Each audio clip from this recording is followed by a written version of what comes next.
My name is Alvina Erekali. I have been working as Solomon Islands Country Program Coordinator with UN Women for more than 11 years. I have seen and felt the impact of climate change in the Pacific and how it affects women and girls at first hand. Extreme weather events like cyclones and droughts are becoming more severe and frequent every year, combined with other adverse impacts such as sea level rise and coastal inundation.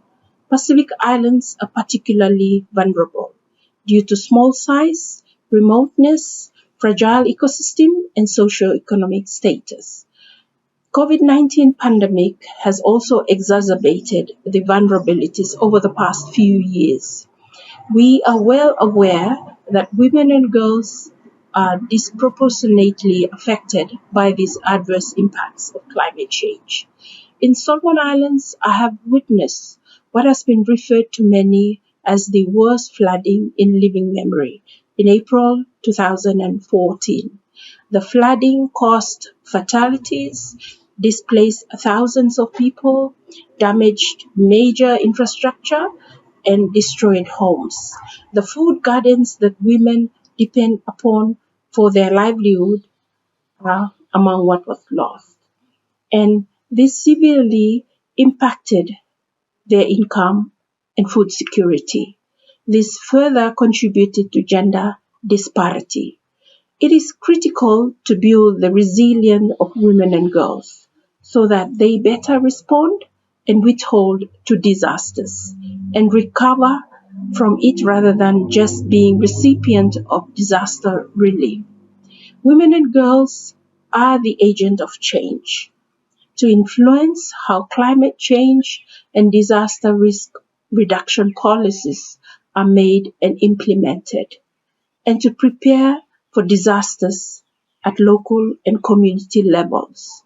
Through deferred funded programs addressing gender inequality of risk, UN Women worked on developing capacity of local disaster response and protection systems with women leaders. One example is Ruth Timauku, a former provincial disaster officer for Makera province.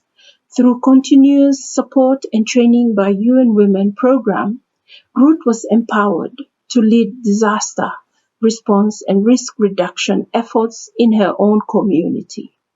Ruth told us that being a leader in disaster response and risk reduction in her community has changed her life. She helped to establish a village disaster and climate risk committee, and she also helped to set up protection focal points in her community.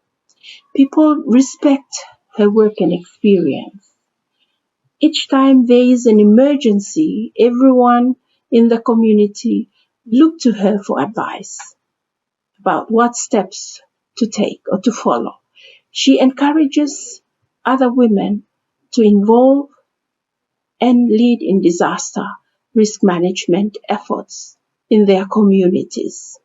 As we see, funding enables critical support. More training, more information on disaster preparedness and early warning empowers women and girls like Ruth in communities to be a leader. Interventions can build their resilience so that they find their own solutions. I'd like to thank all donors for your generous financial support towards this agenda.